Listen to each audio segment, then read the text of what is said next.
जय श्री राम।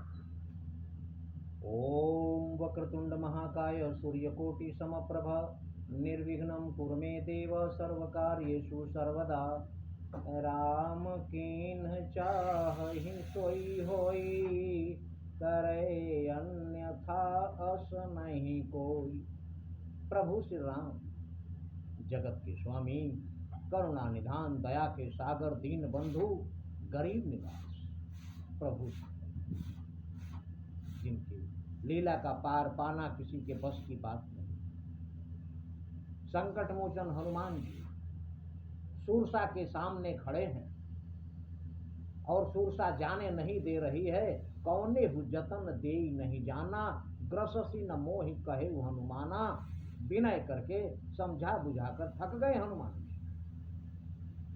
हनुमान जी कोई ऐरे गरे नहीं, संकट मोचन महाबली हनुमान है, जो सूर्य को निगल सकते हैं,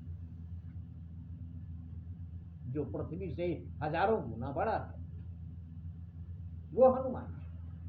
एक राक्षसी सूरसा से विनम्रता से कह रहे हैं कि मुझे जाने दो, निवेदन कर रहे हैं, सुनी नहीं रही है। और जब नहीं सुन रही है उसके बाद फिर तो क्रोध आना स्वाभाविक है। और फिर कहते हैं, कवने जतन देई नहीं जाना, ग्रससी न मोहि कहे हनुमाना। तब हनुमान जी कहते हैं कि ठीक है, नहीं जाने दोगी तो पहले तुमसे ही निपटते हैं, मुझे निकल के दिखाओ। वो भी राक्षसी है, इच्छानुसार अपना शरीर बढ़ा सकती है, विशाल कर सकती है। क्रोध में आकर योजन भरी तही बदन पसारा। 1 योजन चौड़ा उसने मुंह बनाया। 1 योजन का मतलब 12 किलोमीटर चौड़ा मुंह बनाया। जैसे ही उसने 12 किलोमीटर का चौड़ा मुंह बनाया, योजन भरी तेहि बदन पसारा, कपि तनु कीन्ह दुगुन विस्तारा। तुरंत हनुमान जी 2 योजन लंबे हुए। अब 2 योजन का व्यक्ति 1 योजन के मुंह में तो आएगा नहीं।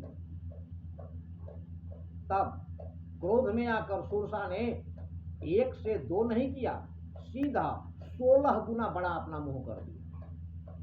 पहले 1 योजन बढ़ाया था और जब देखा कि ये भी बढ़ रहे हैं तो अंदाजा लगाया कि 2 गुना 3 गुना ही तो बढ़ेंगे।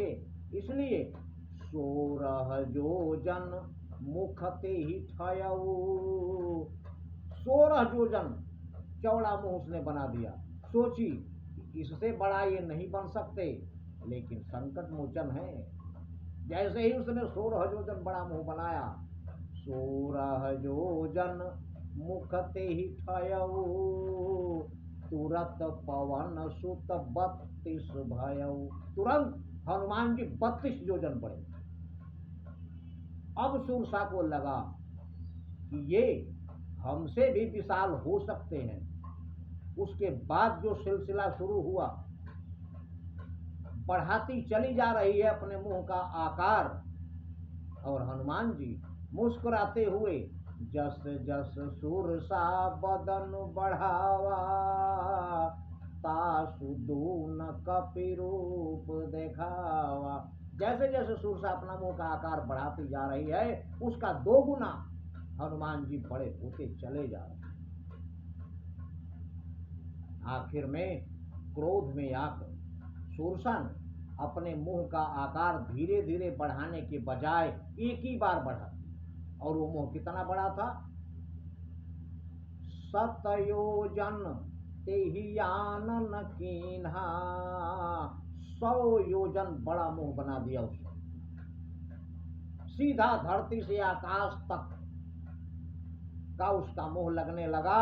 और सोची कि इससे बचकर ये कहीं नहीं जा सकते। 100 योजन का मतलब 1200 किलोमीटर बड़ा मुंह अगर है, उसमें से बचकर कोई कहां जाए। 1200 किलोमीटर चौड़ा मुंह जब सूरसा ने बढ़ाया, 7 योजन तेहि आनन कीन्हा। जब उसने अपना मुंह इतना बड़ा बनाया 1200 किलोमीटर का, हनुमान जी मुस्कुराए और अति शीघ्र चलाए। दिमाग बुद्धि का परीक्षा है। बुद्धि के निधान हैं। दिमाग एक पल में अति लघु रूप पवन सुत लीना, सत योजन ते ही आनन कीन्हा। अति लघु रूप, छोटा नहीं, अति छोटा, अति लघु रूप, अति सूक्ष्म, सूक्ष्म से भी सूक्ष्म, इतना छोटा रूप बनाए मच्छर के जैसे, सूक्ष्म से सूक्ष्म बनकर अति लघु रूप पवन सुत लीना, और रूप धरकर बदन पैठी पुनि बाहिर आवा, उसके मुंह में घुसकर और बाहर आ गए। उसको पता ही नहीं चला सूरसा को। आकर बाहर खड़े हो गए, अपने रूप में आए और प्रणाम, प्रणाम माता। आवाज सुनी नीचे से आ रही है, देखी तो हनुमान जी तो नीचे खड़े हैं, मुंह समेटी और बोली कि धन्य है आप। हनुमान जी ने कहा, मां मेरा कसूर नहीं है, मैं आपके मुंह में गया था और जाकर इंतजार भी किया, आपने मुंह बंद ही नहीं किया। फिर मैं थक के बाहर आ गया, तो मैं तो मुंह में गया, आ गया वापस, क्योंकि आपने मुझे खाया ही नहीं, इसलिए इसमें मेरा कोई कसूर नहीं। सुरसा मुस्कुराई और कह रही है, मोहि सुरन जेहि लागी पठावा, बुद्धि बल मरम तोर मैं पावा।